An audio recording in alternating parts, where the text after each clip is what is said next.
Hello learners, welcome back to my YouTube channel. और इस video में मैं आप लोगों के साथ डिस्कस करूंगी लेक्चर 57, जो मैंने इम्पॉर्टेंट क्वेश्चंस की सीरीज स्टार्ट की हुई है कॉमर्स के स्टूडेंट्स के लिए। और ये question UGC NET commerce as well as PGT commerce के स्टूडेंट्स के लिए काफ़ी यूज़फुल रहने वाले हैं। और हम लोग हर एक क्वेश्चन को डिटेल में डिस्कस करेंगे ताकि इन क्वेश्चंस के थ्रू आप लोगों के कॉमर्स के कॉन्सेप्ट्स अच्छे से क्लियर हो जाएं। और अगर आप लोगों के कॉन्सेप्ट्स क्लियर हैं तो किसी भी टाइप का क्वेश्चन आएगा आप उसको इजीली अटैम्प्ट कर पाओगे। और लेक्चर 1 टू लेक्चर 56 की जो वीडियोस हैं उनकी प्लेलिस्ट का लिंक मैंने डिस्क्रिप्शन बॉक्स में डाल दिया है, आप वहां पर क्लिक करके देख सकते हैं। और आपको इन क्वेश्चंस की ज़रूर प्रैक्टिस करनी चाहिए। जो लेक्चर आपने नहीं देखा है वो देखना चाहिए, बिकॉज बहुत सारे क्वेश्चन हम डिस्कस कर चुके हैं और इससे आपके बहुत कॉन्सेप्ट्स क्लियर होंगे। और प्रैक्टिस जितनी करोगे उतने ही आप परफेक्ट होगे। ठीक है, तो हम स्टार्ट करते हैं लेक्चर 57। एंड अगर आप लोगों ने इस यूट्यूब चैनल को सब्सक्राइब नहीं किया है देन यू कैन सब्सक्राइब, ताकि आपको मेरे अपकमिंग वीडियोस की टाइमली नोटिफिकेशन मिल सके। तो हम करते हैं स्टार्ट लेक्चर 57। फर्स्ट फंक्शन है name the management functions given by Henry Fayol. आपको बताना है हेनरी फ्योल ने कौन से फंक्शंस दिए हैं मैनेजमेंट के। जनरली जो आप फंक्शंस पढ़ते हो वो है planning, organising, staffing, directing, controlling, है ना, यही पढ़ते हो। लेकिन यहाँ पे हैं, ठीक है। तो फर्स्ट ऑफ ऑल आपको ये वाले टाइप के क्वेश्चन आपको जनरली मिल जाते हैं आपके एग्जाम में, तो आपको ध्यान रखना है। फर्स्ट आपको दिया हुआ है planning, organising, staffing, directing and controlling. Second दिया है planning, organising, representing, directing and controlling. Third आपको दिया हुआ है planning, organising, commanding, coordinating and controlling. तो आप लोगों ने ध्यान रखना है हेनरी फ्योल ने जो दिए हैं वो है planning, organising, commanding, coordinating and controlling. तो ये आपको याद रखना पड़ेगा इस चीज़ को, ठीक है। नेक्स्ट क्वेश्चन है arrangement of ones financial and economic affairs by taking complete legitimate benefit of all deductions, exemptions, allowances so that tax liability reduces to minimum. देखो आपको क्वेश्चन में कहा हुआ है, आपको पता है आपकी टैक्स लायबिलिटी होती है जो, उसको कम करने के लिए अगर आप लीगल वेज जो आपको टैक्स ने खुद प्रोवाइड किए हैं, लाइक डिडक्शंस का बेनिफिट लीजिए, आप एग्जाम्पशंस का लीजिए, अलाउंसेस वगैरह जो भी हैं, अगर वो यूज़ करके आप अपने टैक्स लायबिलिटी को रिड्यूस करते हैं, कम करते हैं, तो उसको हम क्या बोलते हैं। फर्स्ट ऑप्शन आपको दिया हुआ है टैक्स अवॉइडेंस, सेकेंड दिया हुआ है आपको टैक्स प्लानिंग, थर्ड दिया हुआ है टैक्स इवेजन, डी दिया हुआ है आपको नन ऑफ दीज। तो आपने ध्यान रखना है, उसको हम बोलते हैं टैक्स प्लानिंग।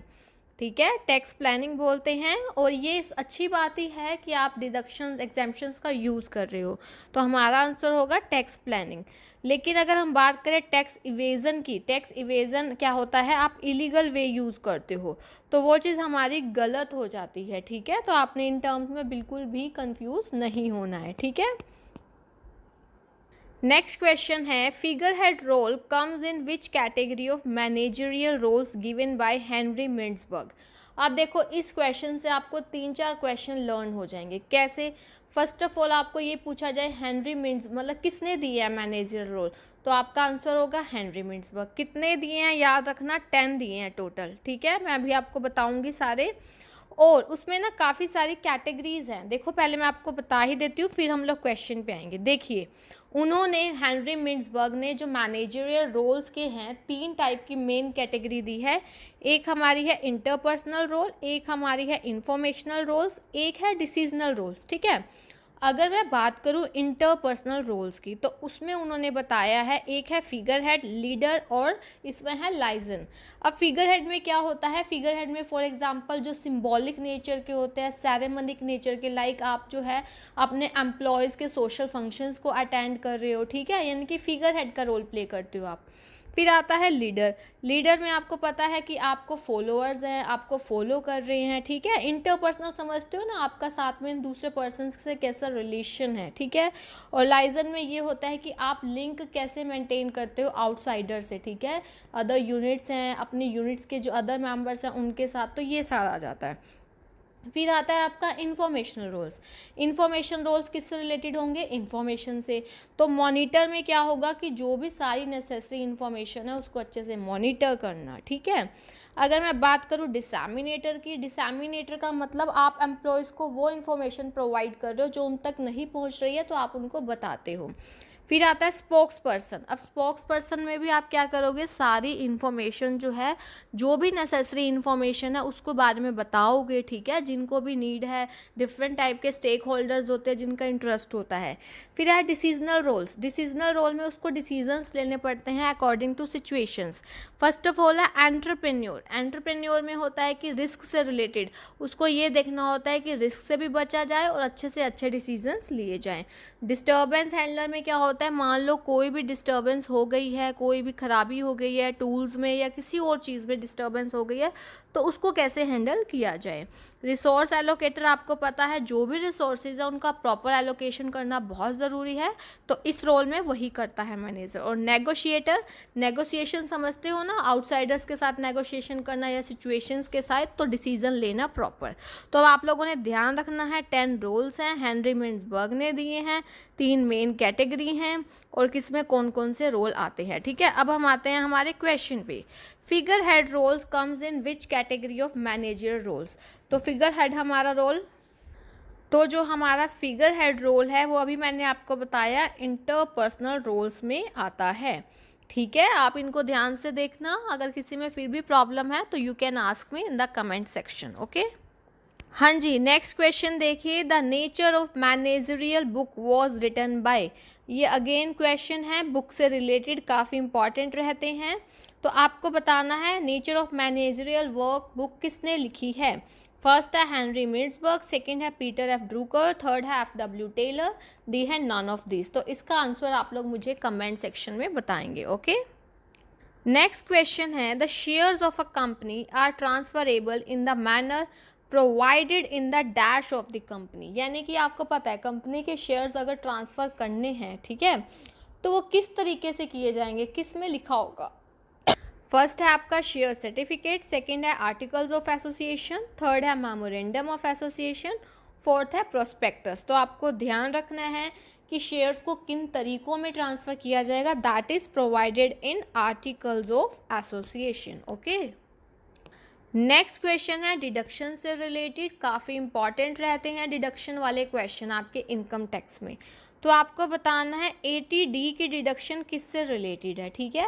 फर्स्ट आपको दिया हुआ है donations made to charitable institution, second है हेल्थ इंश्योरेंस प्रीमियम, थर्ड है donation related to disabled person, D है नन ऑफ दीज। तो आप लोगों को ध्यान रखना है donation under section 80D is related to health insurance premium, okay. किससे रिलेटेड है, हेल्थ इंश्योरेंस प्रीमियम। और एक चीज़ आपको मैं बताना चाहती हूँ, इनका अमाउंट काफ़ी इंपॉर्टेंट रहता है, देखिए। अब हेल्थ इंश्योरेंस प्रीमियम के लिए आपको पता होनी चाहिए कितनी डिडक्शन मिलती है, और ये किस किस के लिए मिलेगी, आपको self, spouse and dependent children. ध्यान रखना, अगर आपने हेल्थ इंश्योरेंस लिया हुआ है, उसका प्रीमियम पे करते हो, तो आपको खुद के लिए, आपके जो वाइफ या हस्बैंड उनके लिए, और डिपेंडेंट चिल्ड्रन यानी कि जो आपके जो बच्चे हैं अगर वो खुद फाइनेंशियली इंडिपेंडेंट है तो उनके लिए नहीं मिलेगी, लेकिन पेरेंट्स के लिए आपको मिलती है, चाहे वो आपके ऊपर डिपेंडेंट हो चाहे नहीं हो, ठीक है। तो ये चीज़ ध्यान रखनी है आपने। अब इसकी लिमिट क्या है, देखो, अगर आप खुद यानी कि आपकी फैमिली और आपके पेरेंट्स कोई भी 60 ईयर्स एज से ज़्यादा का नहीं है, तो 25,000 तक की आपको और 25,000 तक की आपके पेरेंट्स के लिए, अगर आपने उनके लिए भी लिया हुआ इंश्योरेंस, ठीक है। लेकिन बाय चांस आपकी जो आप सेल्फ, स्पाउस और चिल्ड्रन में कोई भी 60 ईयर्स से अबव नहीं है लेकिन पेरेंट्स हैं, तो आपकी तो वही 25,000 की और पेरेंट्स की 50,000 की हो जाएगी, ठीक है। और उसके बाद अगर आप दोनों ही यानी कि आपकी खुद की फैमिली में कोई 60 ईयर से ज़्यादा के और आपके पेरेंट्स भी 60 से हो, तो ऑब्वियस होंगे ज़्यादा के, तो आपको 50,000 तक की मैक्सिमम दोनों को मिल जाएगी, तो टोटल 1 लाख, ठीक है। फर्स्ट केस में मैक्सिमम 50,000, सेकंड केस में आपको जो मैंने बताया 75 और थर्ड में 1 लाख। तो आपको ये अच्छे से ध्यान रखना है।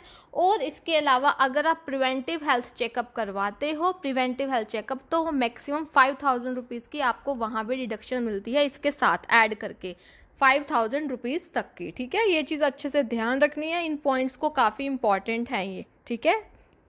नेक्स्ट क्वेश्चन देखिए, आपको बताना है विच इज़ करेक्ट, इसमें से क्या करेक्ट है। फर्स्ट आपको बोला हुआ है proposal plus acceptance is equal to promise. देखिए फर्स्ट आपको दिया हुआ है प्रपोजल प्लस एक्सेप्टेंस, ये आपका क्वेश्चन रिलेटेड है आपके इंडियन कॉन्ट्रैक्ट्स एक्ट, ठीक है, उनसे रिलेटेड है। तो अब देखिए आपको ये चीज़ समझनी है। देखो फर्स्ट ऑफ ऑल मान लो प्रपोजल या ऑफर अगर आया, ठीक है, अगर आपने उसको एक्सेप्ट कर लिया, ठीक है, तो वो हमारा क्या बन जाता है फिर प्रॉमिस, ठीक है। और प्रॉमिस में अगर कंसिडरेशन भी ऐड हो गया तो वो बन जाता है एग्रीमेंट, और वही एग्रीमेंट अगर अनफोर्सिएबल हो गया बाय लॉ तो वो बन जाता है हमारा कॉन्ट्रैक्ट। तो all of the above are correct, तो हमारा आंसर क्या आएगा डी वाला, ठीक है। नेक्स्ट क्वेश्चन देखिए, अंडर विच हेड और the income from sub letting of house property is taxable. सबसे पहले तो आपको ये समझना है सब लेटिंग ऑफ हाउस प्रॉपर्टी क्या होता है। यानी कि खुद आप टेनेंट हैं, यानी कि खुद आप किराएदार है, फर्दर आगे आपने रेंट पे दे दिया, तो ये हमारा सब लेटिंग हो गया। लेकिन एक चीज़ ध्यान रखना, यहाँ आपने कंफ्यूज नहीं होना है, ये इनकम फ्रॉम हाउस प्रॉपर्टी नहीं होगा। क्यों? क्योंकि अगर आपका जब खुद की ही नहीं है वो चीज़ तो आगे आपने दे दी तो उसका हमें हाउस प्रॉपर्टी में नहीं आएगा। जब आपकी खुद की चीज़ हो तो हम कहते हैं कि हाँ हमें इनकम हुआ है हाउस प्रॉपर्टी से। तो ये वाली जो सब लेटिंग होती है ना हाउस प्रॉपर्टी से, अगर उससे आपको इनकम हो रही है तो वो हमारी जाएगी इनकम फ्रॉम अदर सोर्सेस में। ओके, नेक्स्ट क्वेश्चन है कंट्रोलर एंड ऑडिटर जनरल कौन अपॉइंट करता है। फर्स्ट है प्रेसिडेंट, सेकंड है प्राइम मिनिस्टर, सी है chief minister, D none of this. बिल्कुल सिंपल है, कंट्रोलर एंड ऑडिटर जनरल को अपॉइंट करते हैं प्रेसिडेंट, ठीक है, ध्यान रखना। कंट्रोलर एंड ऑडिटर जनरल कौन अपॉइंट करता है उनको, प्रेसिडेंट। नेक्स्ट क्वेश्चन देखिए, ऑडिटिंग से रिलेटेड है आपको बताना है which of the following statement is correct. ध्यान से देखिए, auditing is the backbone of vouching, vouching is the backbone of auditing, accounting is the backbone of vouching and vouching is the backbone of accounting. पहले आप vouching का meaning समझिए। अब हर कोई भी ट्रांजैक्शन होती है तो उसके लिए एक डॉक्यूमेंट्री एविडेंस होता है, लाइक इनवॉइसेस हो गए, बिल्स हो गए, कैश मेमोज, आपको पता ही है। तो अगर कोई भी ट्रांजैक्शन हुई है, अगर जो ऑडिटर है वो उसको वेरीफाई कहाँ से करता है, उनके डॉक्यूमेंट्री एविडेंस से, तो उसको हम कहते हैं, उस ट्रांजैक्शंस को वेरिफिकेशन जब आप डॉक्यूमेंट्री एविडेंस से करते हो तो उसको हम वाउचिंग कहते हैं। तो जो वाउचिंग होती है ना हमारी, ये वाला सेकंड देखिए, जो वाउचिंग है ना वही हमारी बैकबोन है ऑडिटिंग की। क्योंकि ऑडिटिंग में क्या होता है, आप ट्रू और फेयर व्यू चेक करते हो अकाउंट्स का, तो पहले क्या करोगे, वाउचिंग ही तो करोगे ना। तो वाउचिंग क्या है, बैकबोन है ऑडिटिंग की। तो ये वाली स्टेटमेंट बिल्कुल करेक्ट है। नेक्स्ट क्वेश्चन है, आपको बताना है कि जो अपॉर्चुनिटी कॉस्ट थ्योरी है इंटरनेशनल ट्रेड की वो किसने दी, ठीक है। फर्स्ट आपको दिया हुआ है एडम स्मिथ, सेकंड है डेविड रिकार्डो, थर्ड है गॉटफ्राइड हबर्लर, डी है आपका हेक्सचर एंड हॉलिन। तो आपको ध्यान रखना है, ये वाले काफ़ी इंपॉर्टेंट है। जो अपॉर्चुनिटी कॉस्ट थ्योरी है वो दी है गॉटफ्राइड हबर्लर ने। बाकी आपको इनका भी ध्यान रखना है, एडम स्मिथ ने कौन सी दी है आपकी एब्सोल्यूट कॉस्ट एडवांटेज थ्योरी, ठीक है। डेविड रिकार्डो ने आपकी दी है कंपैरेटिव कॉस्ट वाली, हेक्सचर एंड हॉलिन ने दी है आपके फैक्टर एंडोमेंट थ्योरी। तो आपको ये चीज़ें अच्छे से ध्यान रखनी है, ओके, कौन सी किसने दी है। आपको मैच द फॉलोइंग की फॉर्म में भी कई बार आ जाते हैं। नेक्स्ट क्वेश्चन देखिए, करंट लायबिलिटीज जो है ए लिमिटेड की कितनी थी, 5 लाख थी।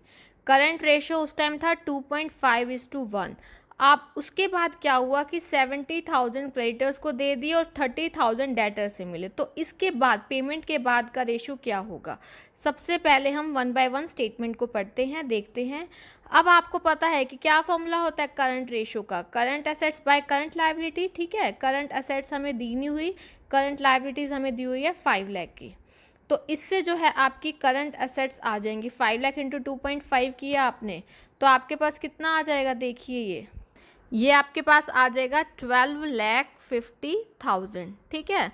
अब आपके पास ये आया 12,50,000। अब आप उसके बाद क्या बोला, देखो अब आप इसको यहाँ पे नोट कीजिए एक बार, 12,50,000, ठीक है, डिवाइडेड बाय 5 लाख हमारी करंट लायबिलिटीज़ है। हुआ क्या कि हमने 70,000 क्रेडिटर्स को पे कर दिए। इसका मतलब 70,000 का कैश कम हुआ और हमारी लायबिलिटी भी कम होगी क्योंकि हमने क्रेडिटर्स को पेमेंट कर दी, और हमें 30,000 मिले डेटर से। इसका मतलब प्लस 30,000 कैश आया, लेकिन 30,000 के जो डेटर्स करंट एसेट्स थी वो कम हो गई। अब आपको बताना है क्या रेशियो आएगा। देखिए अब आप इसको सॉल्व कीजिए। नीचे क्या आ जाएगा, 5 लाख माइनस 70,000 अगर हम करेंगे तो कितना आएगा, 4,30,000। ठीक है, और 12 लाख में से अगर ये 30 से, तो ये 30 कैंसिल हो गया। 1250 में से अगर 70 माइनस करोगे तो ये आपके पास कितना आ जाएगा, 11,80,000। अब आपको निकालना है, इसको सॉल्व करना है कि अब हमारा रेशियो कितना आया। तो ये आपके पास अप्रॉक्सीमेटली आएगा 2.74:1 समथिंग अप्रॉक्सीमेटली, और वो आपका दिया हुआ है थर्ड में। ठीक है, तो हमारा आंसर क्या आ जाएगा, थर्ड वाला है। तो आपको इस टाइप के क्वेश्चन ज़रूर प्रैक्टिस करने चाहिए। अब हम मिलेंगे हमारी नेक्स्ट वीडियो में। ठीक है, इस पर अगर कोई भी डाउट हो तो आप लोग मुझसे पूछ सकते हो। Thank you for watching, keep learning and have a nice day.